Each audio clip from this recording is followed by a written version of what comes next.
여러분 안녕하십니까? 오늘 강의는 중앙은행 디지털 화폐를 주제로 진행하겠습니다.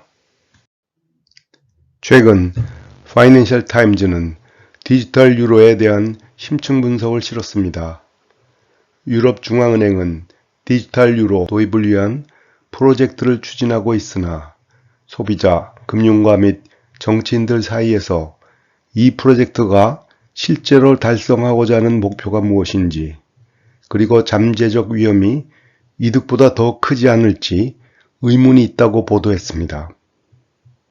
우선 많은 사람들이 이미 결제 카드나 모바일 뱅킹 앱을 통해 디지털 화폐를 사용한다고 생각하기 때문에 굳이 디지털 유로의 필요성을 느끼지 못한다는 것입니다. 더욱이 개인의 프라이버시 보호를 중시하는 유럽에서 디지털 유로의 도입은 또다시 프라이버시 침해의 우려가 있습니다. 특히 은행업계는 현재 은행 예금으로 보유되고 있는 상당한 자금이 디지털 유로로 이동할 때 그만큼 뱅크런, 즉 예금 인출 사태가 손쉽게 일어날 가능성을 우려하고 있습니다. 3월 SVB 사태는 디지털 시대에 뱅크런이 얼마나 빠르게 일어날 수 있는지 보여준 사건이었습니다. 여기서 CBDC라고도 하는 중앙은행 디지털 화폐에 대해 간단히 설명하겠습니다.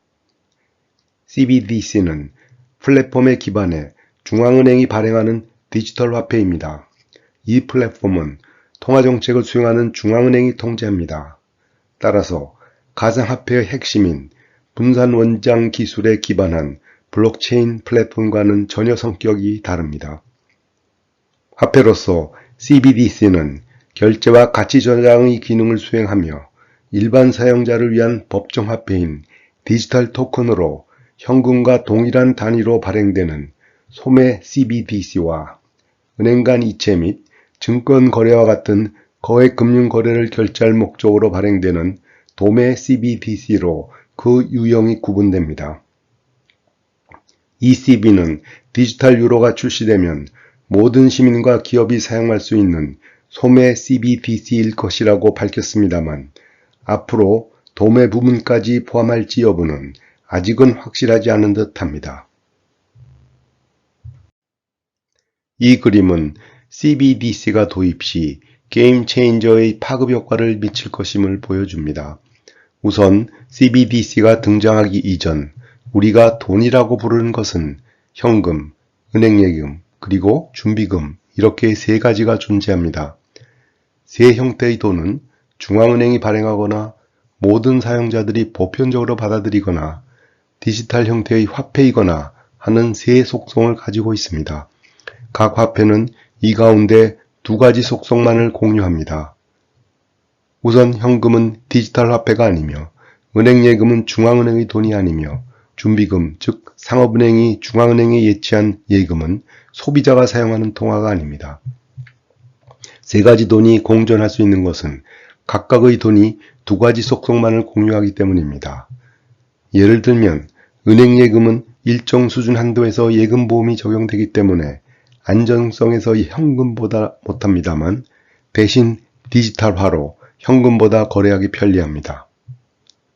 그러나 CBDC는 화폐가 가지는 세 속성을 모두 공유함으로써 기존에 존재하는 화폐와 경쟁에서 절대적인 우위를 가지게 돼 궁극적으로 준비금, 현금, 은행예금을 모두 대체할 것입니다. 중앙은행이 발행한 디지털 통화는 상업은행이 발행한 디지털 통화인 은행예금보다 안전합니다. 그러므로 사람들이 은행예금보다 CBDC를 선호하는 것은 당연합니다. 파이낸셜 타임즈 기사에서 보듯이 은행의 뱅크런에 대한 우려는 과장된 것이 아닙니다. 그러나 한편 CBDC가 중앙은행이 관리하는 플랫폼에서 거래되는 것을 고려하면 현금과 달리 또 다른 프라이버시의 침해 가능성도 부인할 수는 없습니다. 일반 금융회사들도 CBDC를 보유 가능하기 때문에 현재 상업은행이 누리는 특권이 앞으로도 유지될 것이라고 보기 어렵습니다. 더 나아가 궁극적으로 일반 소비자들도 중앙은행의 CBDC 계좌를 개설하는 것도 기술적으로 가능합니다. 이때 중앙은행은 사용자들이 보유한 CBDC 잔액을 직접 조정함으로써 보다 효율적인 통화 정책을 수용할 수 있습니다. 프린스턴 대학의 브루노 마이어 교수가 공저한 통화의 디지털화라는 연구 보고서는 디지털 혁명과 거대 기술 기업의 등장으로 은행 기반 금융이나 시장 기반 금융과 같은 전통적 의미의 금융에서 기술 기반 금융이라는 새로운 패러다임이 도래하게 되었다는 주장을 피력하고 있습니다. 다시 강조합니다만 CBDC는 곧 플랫폼의 주체가 중앙은행인 경우입니다. 디지털 통화와 플랫폼 생태계의 결합은 금융의 핵심을 금융중개에서 결제 서비스로 이동하게 했습니다.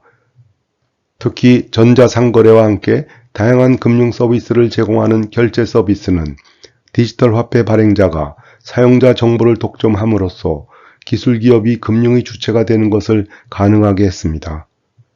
비록 최근 금융 관련 영업에 대한 당국의 규제로 인해 그 확장성이 제약을 받고 있으나 중국의 알리페이, 위챗페이가 그렇습니다.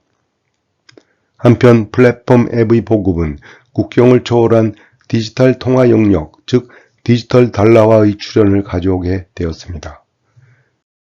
여기서 CBDC가 각 플랫폼에 기반한 디지털 통화와 아무런 제약 없이 서로 호환되어 사용 가능하게 할 때 각 플랫폼이 이룬 생태계를 통합하는 강력한 네트워크 효과를 일으키게 됩니다.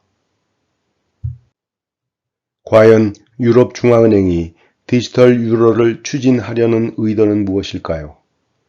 우선 유럽 결제 시스템의 지나친 해외 의존도를 극복하고자 하는 데 있습니다. 비록 돈은 유로화지만 그 결제 시스템은 미국의 다국적 금융기업과 기술기업에 크게 의존하고 있는 것이 현실입니다. 디지털 유로가 통일된 디지털 결제 수단을 제공함으로써 유로의 독립성을 지키기 위한 노력입니다. 여기에 그 결제 비중이 절반 이하로 감소한 현금 통화인 유로화를 디지털 유로로 대체하고자 하는 의도도 있습니다. 달러화, 위안화의 경쟁도 중요한 대외 변수입니다. 비록 유로화는 세계 제2위 통화지만 현실은 달러화에 압도되고 위안화에 밀리고 있습니다. 그러나 CBDC의 속성상 디지털 유로의 도입은 앞서 소개한 FT 기사가 지적했듯이 뱅크런 등 금융 부문을 취약하게 할 수 있습니다. 따라서 유럽 중앙은행은 골디락스 CBDC, 즉 실패를 피하면서도 은행을 위협할 정도로 지나치게 인기는 많지 않아야 하는 과제를 안고 있습니다. 디지털 유로의 보유 한도를 설정한 이유입니다. 이만 마치겠습니다.